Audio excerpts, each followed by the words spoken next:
Il les arme. Maintenant, il est en train de les aguerrir dans la guerre du Congo. Un jour, il veut venir au Burundi. Nous n'allons pas accepter, la guerre sera généralisée. Nous savons son plan. C'est qu'il est en train de préparer quelque chose contre le Burundi. Je vous dis que si ça continue comme ça, la guerre risque d'être généralisée dans la région. Parce que le peuple ne peut pas se laisser faire. Si le Rwanda continue à faire des conquêtes, en tout cas ici au Burundi, on ne va pas se laisser faire. J'appelle encore une fois la communauté internationale à prendre cela au sérieux. Nous avons une menace dans la région, c'est une menace. Si l'Est du Congo n'a pas la paix, la région n'a pas de paix. Non, l'insécurité à l'Est du Congo a des conséquences sur l'Afrique du Sud. N'est-ce pas, monsieur l'ambassadeur? Donc, c'est au point de vous laisser les choses se détériorer comme ils sont. Sachez très bien que les conséquences seront néfastes. Et chaque pays va se débrouiller lui-même. Mais vraiment, moi, j'ai un plan que j'avais proposé à la région. Je sais que si ce plan était respecté, on serait en paix. Je disais qu'il faut une coalition internationale de lutte contre les groupes armés étrangers à l'est de la RDC. Comme ça va garantir le Rwanda et ça va aussi permettre au Congo d'entamer le processus de paix. Qu'est-ce qui manque?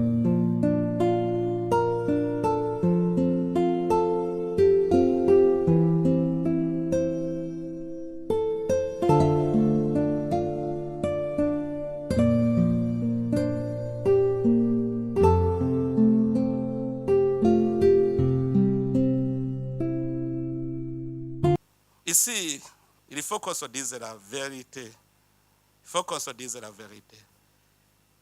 Si on veut réellement déraciner les modes à l'origine du sous-développement de l'Afrique, nous devons encore penser d'où ça vient.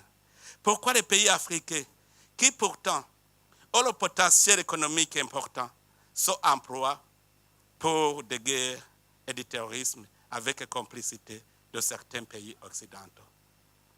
Vous voyez ce qui se passe ici, tout près de chez nous. Pourquoi ce silence? Est-ce que la communauté internationale ne voit pas les conséquences? Je vous dis que si ça continue comme ça, la guerre risque d'être généralisée dans la région. Parce que le peuple ne peut pas se laisser faire.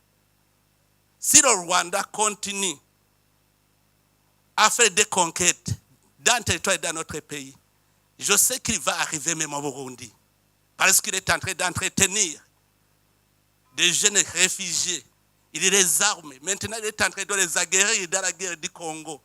Un jour, il veut venir au Burundi. Nous n'allons pas accepter, la guerre sera généralisée.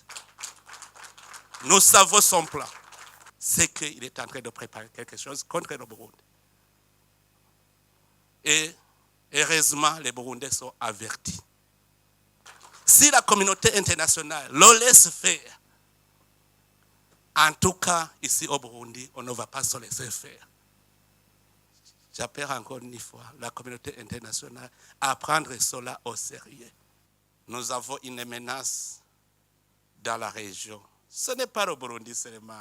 La Tanzanie, l'Ouganda, le Kenya, c'est à toute la région, c'est une menace. Si l'Est du Congo n'a pas la paix, la région n'a pas de paix. Ne pensez pas que c'est le Burundi seulement qui éprouve une menace. Les Sud-Africains sont en train de souffrir à l'Est du Congo. Est-ce que vraiment, vous voyez où se trouve l'Afrique du Sud? Mais l'insécurité à l'Est du Congo a des conséquences sur l'Afrique du Sud. N'est-ce pas, monsieur l'ambassadeur? Donc, c'est au point de vue sécuritaire, seulement nous avons cette menace à l'Est du Congo. Si vous laissez les choses se détériorer comme ils sont, sachez très bien que les conséquences seront néfastes. Et chaque pays va se débrouiller lui-même. Mais vraiment, moi, j'ai un plan que j'avais proposé à la région. Je sais que si ce plan était respecté, on serait en paix. Parce que vous savez, si le Rwanda justifie sa présence par la présence des FDLR, est-ce que ce n'est pas une question qui peut être résolue pacifiquement?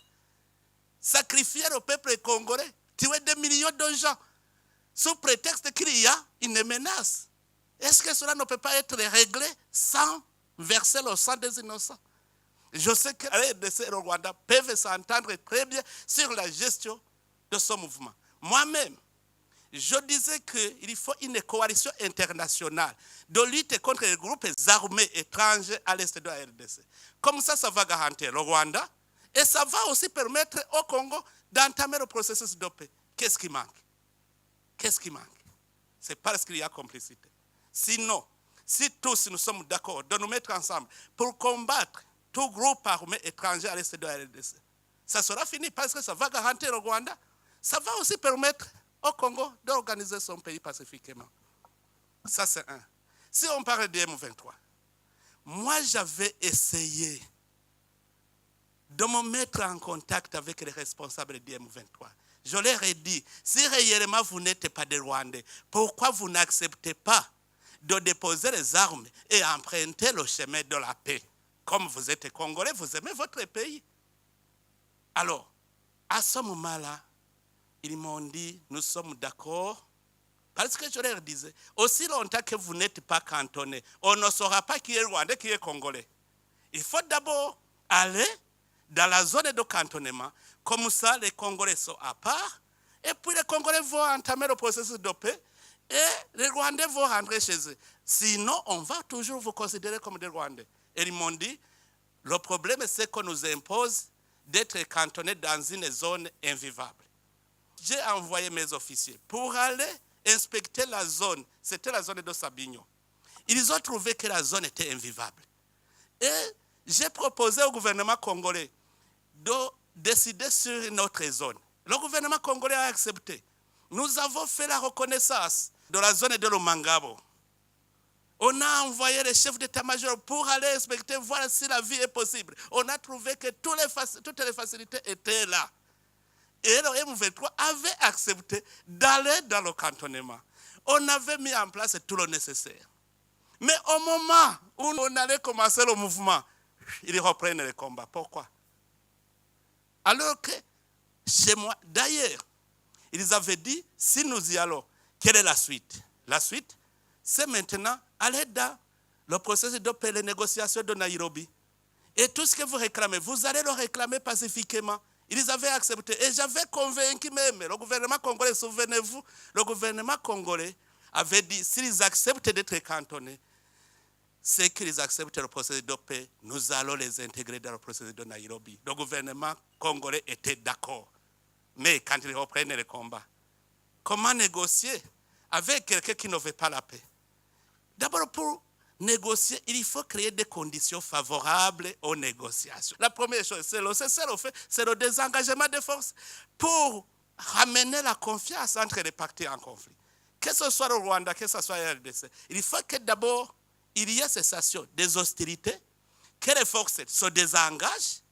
Comme ça, on crée un climat de confiance. Les gens vont se parler sans inquiétude. Or, entre les États, comment s'effectue le cessez-le-feu, le désengagement? C'est que les forces dans notre pays vont se désengager et aller dans leur pays. Et ils vont entamer les négociations. C'est normal. Mais qu'est-ce qui manque? La communauté internationale est ici. Qu'est-ce qui manque sur les deux processus?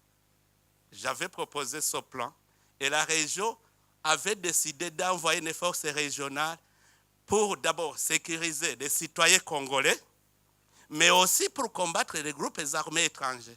C'est cela la présence du Burundi en RDC. On est allé dans le sens de l'idéologie régionale. Quand nous sommes arrivés au Sud Kivu, vous êtes témoins. La paix et la sécurité a été ramenée. On a entamé le processus de réconciliation des communautés.